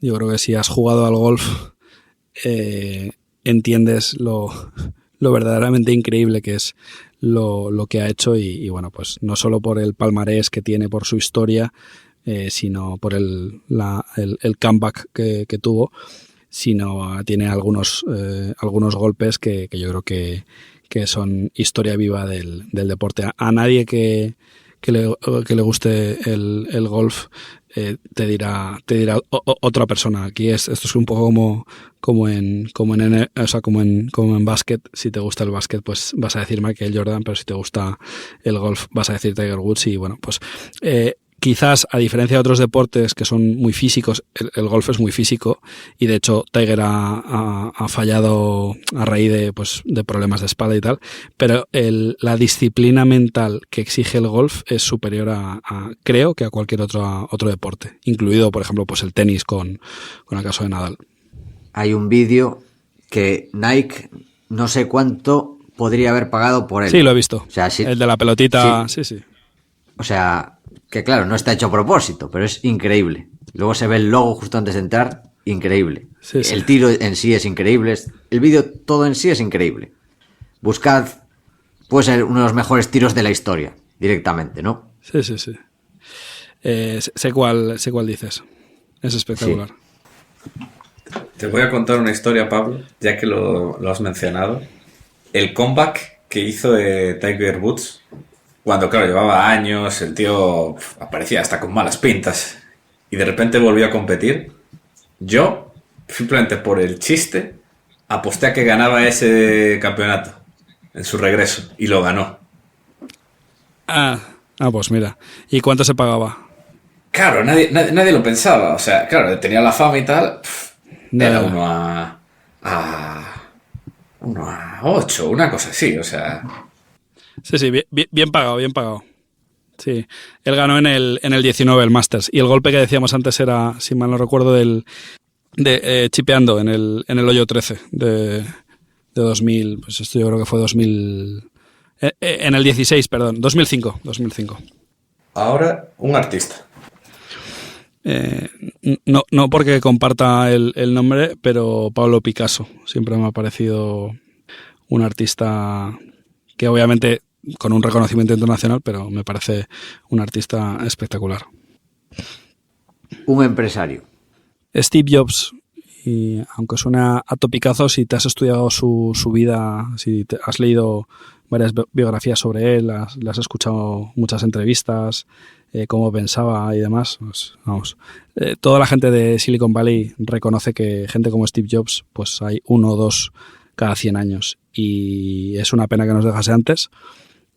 Falleció, si mal no recuerdo, en 2011, pero es una persona de la que se sigue hablando 15 años después de su muerte, y bueno, pues haya estado Apple con la capitalización, o sea, siendo la empresa más valiosa, demostrando que Steve Jobs creó algo gigantesco. ¿Un filósofo o pensador? Friedrich von Hayek, aunque a algunos lo puedan meter automáticamente como economista, yo también, pues por sus aportaciones a no solo a ciencia económica, sino a filosofía política, el orden espontáneo, el problema del conocimiento, la crítica al socialismo, la crítica también de Mises al socialismo del cálculo económico, y también pues, la competencia como un proceso de descubrimiento. Yo creo que son unas ideas que han sido fundamentales para pues el desarrollo y el buen reconocimiento de la economía de mercado, que es lo que ha traído tanta prosperidad a tanta gente. Un sitio para comer y qué pedir en ese sitio. No sé si lo conoceréis, Paco y Adrián, aquí en Madrid, La Tasquita de Enfrente, de Juanjo López, que de hecho era un ejecutivo, yo creo que de la industria del seguro. Y qué pedir, estamos en tus manos, Juanjo. Obviamente, pues si pides de carta, pues vas a ser algo más comedido, mientras que si te dejas guiar por él, pues vas a comer mucho mejor. Pero igual, pues excede los, 80, 90, 100 euros, ¿no? Hace apenas unos meses que estuve, pero merece la pena. Ya sabéis que en Madrid comer bien cada vez está más caro, y bueno, pues de vez en cuando, para un homenaje, yo creo que es un sitio donde merece la pena. Y la gracia es que todos los platos son 2-3 productos. Hay muchos restaurantes, David Muñoz, por ejemplo, me gusta mucho, pero David Muñoz te mete 20 cosas en un plato, que también tiene su gracia, pero lo que me gusta de este sitio es que con muy pocos productos consigue emocionarte. Entonces, claro, pues tomar unas albóndigas y que creas objetivamente que son las mejores albóndigas que has tomado en tu vida, pues oye, no es fácil. O sea, que consigue de algo aparentemente fácil, pues hacer unos platos espectaculares. Una canción. Nos lo has vendido bien, ¿eh? Nos lo has vendido. Sí, completamente, ¿eh? Bueno, prepara la cartera. Value no es, pero oye, para eso está el dinero. Una canción. Killing Me Softly, with His Song, pero de Fugees, en la versión de Lauryn Hill, cuando estaba en los Fugees, antes de separarse, que de hecho eso yo creo que fue un disco, el disco de Score, de Fugees, creo que fue disco, no sé si se llamaba platino o diamante, o sea, era la época en la que se vendían los CDs. Paco yo creo que es del 84, Adrián claramente no se acordará de esta época, pero era una época en la que se vendía mucho CD-ROM, y yo me acuerdo, que mucha gente lo compró, y es una canción que me parece preciosa. Lauryn Hill es una de las mejores voces que ha dado Estados Unidos. Lamentablemente, pues por distintos temas, entre otras cosas por tener problemas con Hacienda y terminar en la cárcel, pues su carrera artística pues no ha sido la deseada. El CD-ROM yo creo que murió más o menos cuando nací yo, aproximadamente. Efectivamente, es que eres un chaval, Adrián. Una película. Una historia del Bronx, dirigida por la primera película que dirigió Robert De Niro.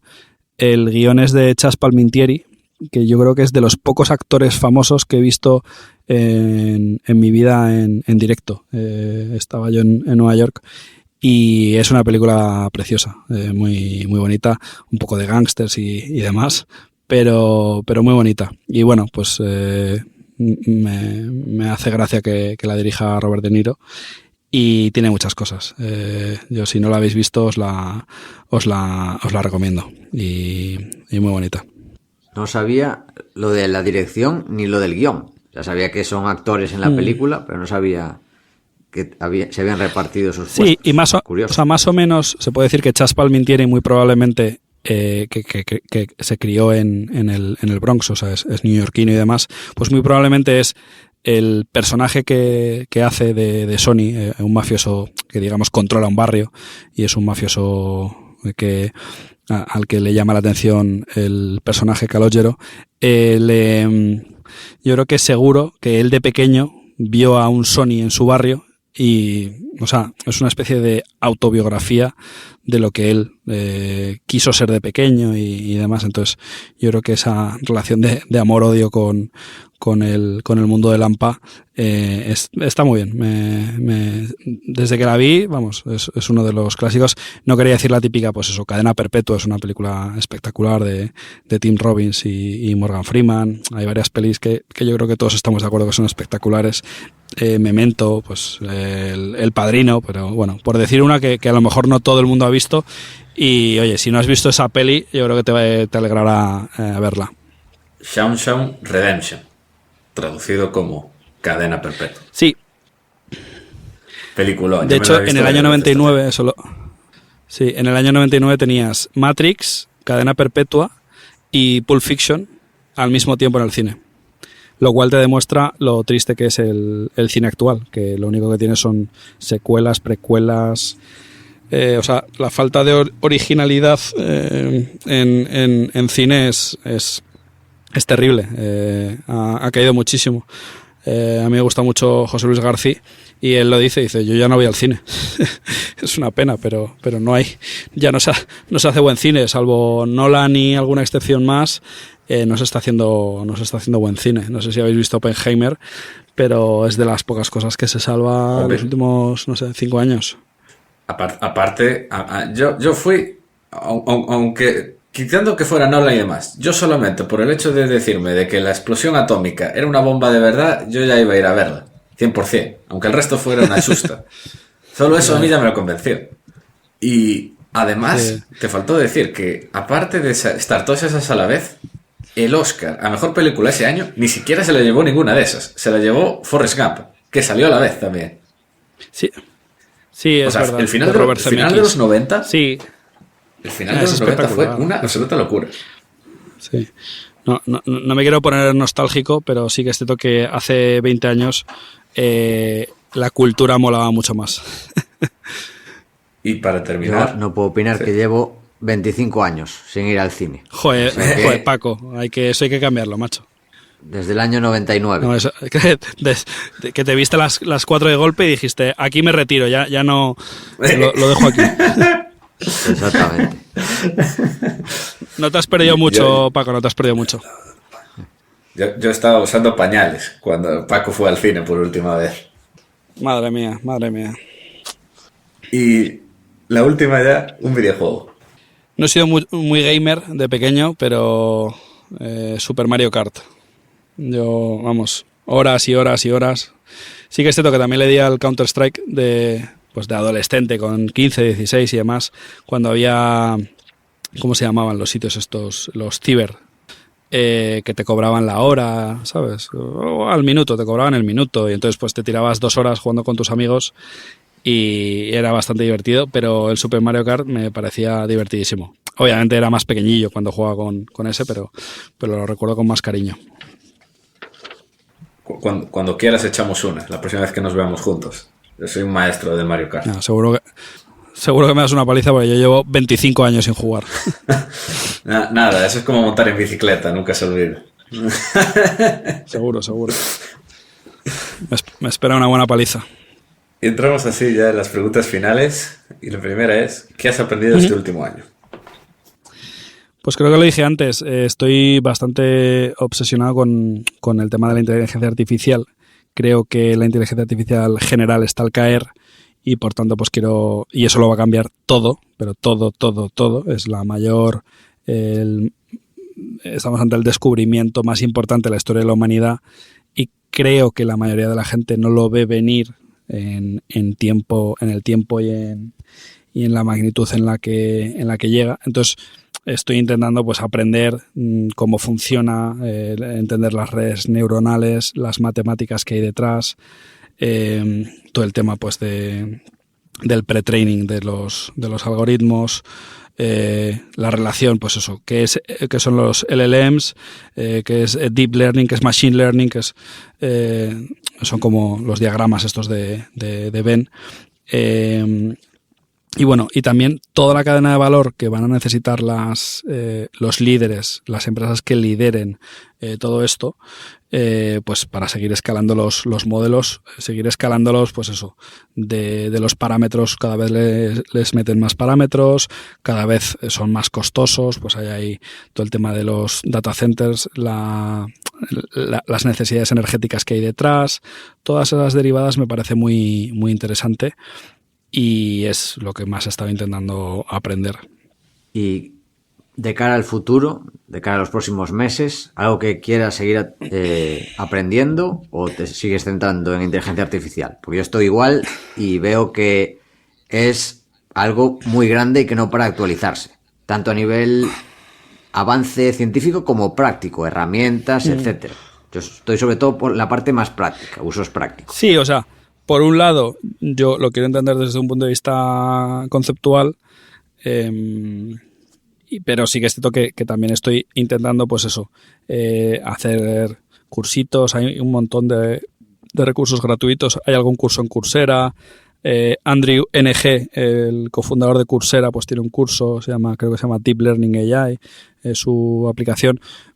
Pues eso, estar actualizado con los newsletters, los principales newsletters que cubren todo lo que es el ecosistema de noticias y demás, y estoy muy obsesionado eso, ya como concepto y la implementación práctica de la IA en mi día a día. Pues sobre todo uso mucho ChatGPT, Perplexity, uso Notebook LM y Claude.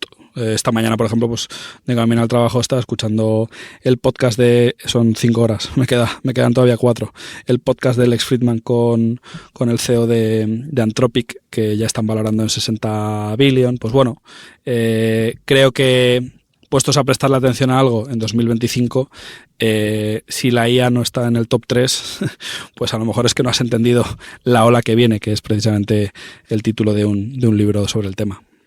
Y ya la última, consejos y libros para inversores. Pues creo que lo he mencionado, La ola que viene, de Mustafa Suleyman, que el título es muy gracioso. Pues te indica un poco por dónde van los tiros. Y luego también Cointeligencia, de Ethan Mollick, está bastante bien. Este me lo recomendó Samuel Hill hace poco. Y luego, por último, La Odisea del Dinero, que igual no es muy conocido, de Ignacio Moncada. A cualquiera que le guste la teoría monetaria, pues es un resumen histórico muy bueno de los distintos patrones monetarios que ha habido a lo largo de la historia. Seguro que a Paco le gusta, pero Adrián, a ti te gustará todavía más. Es un libro, y encima lo ha escrito un amigo, con lo cual pues le quitó mucho tiempo a su familia, a su mujer y a sus hijos. Pues vamos a homenajearle tratando de que este libro sea más conocido, porque es que además está muy bien escrito. Digamos, lo han recomendado gente mucho más versada del tema, pues Juan Ramón Rayo, José Ignacio del Castillo. Si ellos dicen que es un librazo, pues por algo será. Pues tomamos nota tanto de los de inteligencia artificial como de teoría monetaria, que es algo muy complejo y es difícil encontrar algo que salgas con una estructura mental clara. A veces te deja con más dudas que cuando empezaste a leer del tema. No sé si te ha pasado alguna vez. Sí, pero bueno, yo creo que lo hace bastante bien. y joder, es un tema denso, pero bueno, creo que lo hace con rigor y combina eso, rigor y entretenido. Y obviamente pues es un repaso de la historia de la humanidad y de los pueblos, y bueno, pues empiezas a sacar conclusiones de cuando se hacen según qué cosas, pues hay prosperidad, y cuando se hacen otras, lo estoy simplificando mucho, pero de repente hay miseria. Y a lo mejor el velo monetario que ha regido en distintos periodos ha tenido mucha más importancia y trascendencia en los eventos que se han sucedido a posteriori de lo que la gente piensa. Pues la gente siempre como que ha pensado que eran otros elementos los importantes, y justo el tema monetario, si no lo tienes, es como una especie de filtro más que le metes. Las típicas gafas estas que tienen el este azul para... Eso es un filtro que si no metes en la ecuación, te está faltando mucha información para entender la historia de la humanidad. Pues muchísimas gracias, Pablo, por pasar estas más de 2 horas con nosotros. Ha sido un placer. No va a volver a pasar de esto de estar casi 300 podcasts sin pasarte por aquí. No podemos permitirlo. Nuestra audiencia ya te reclamaba desde hace tiempo. Muchas gracias. Así que muchísimas gracias y te cedemos el micrófono para lo que quieras. Nada, pues daros las gracias. Yo creo que cuando empezasteis este proyecto hace ya muchos años, fue en el 18 o el 19, cuando empezasteis, ya no me acuerdo. 18. 18, llevamos a hacer 7 años. Finales del 10. Hace dentro de un mes y pico. Finales del 18 o así. Pero yo creo que eso, habéis hecho y seguís haciendo una labor súper importante de divulgación, que más allá de mi trabajo como comercial en Amiral Gestión, pues yo creo mucho en que se puede mejorar y debemos de poner todos nuestro granito de arena por intentar que la gente tome mejores decisiones, que se interese más por estos temas. Esto lo está diciendo mucho Michael Saylor. Dice, oye, pues si vas a trabajar 40.000 horas al año, 40.000 horas a lo largo de tu vida, pues intenta aprender, dedicar 100 a entender qué es el dinero. Pues esto es un poco parecido. Pues si vas a trabajar tantas horas a lo largo de tu vida, pues intenta entender a gestionar mejor el patrimonio que te dejan los políticos construir, el poquito que te dejan, y trata de tomar mejores decisiones. Entonces, ojalá con este podcast pues la gente tenga mejores ideas o tenga un poco más de claridad a la hora de qué hacer este 2025 y sucesivos años, gracias a habernos escuchado y a vuestras preguntas. Antes de terminar, ya que comentas lo de inteligencia artificial, aprovecho para recordaros que a finales de este mes abrirá las puertas el curso de Inteligencia Artificial en Academia de Inversión, que sí que va a tener una parte orientada a inversión, análisis, etcétera, pero también va a estar aplicada a otras facetas de la vida, de productividad, etcétera. Así que ya que me lo comentaste, Pablo, sí. Que no lo comenté al principio, aprovecho para decirlo, para recordarlo. Si alguien está interesado, que me escriba, aunque ya os iré comentando las novedades. Y por mi parte, nada más. Adrián, ¿algo que añadir? Nothing to add. Pues esto ha sido todo hasta la semana que viene. Si os ha gustado, ya sabéis, esperamos vuestras 5 estrellas, vuestro like, vuestro me gusta, todo eso, ya que ayudaréis a que este podcast siga existiendo y siga creciendo. Desde aquí, Paco y yo nos despedimos. Que el valor te acompañe.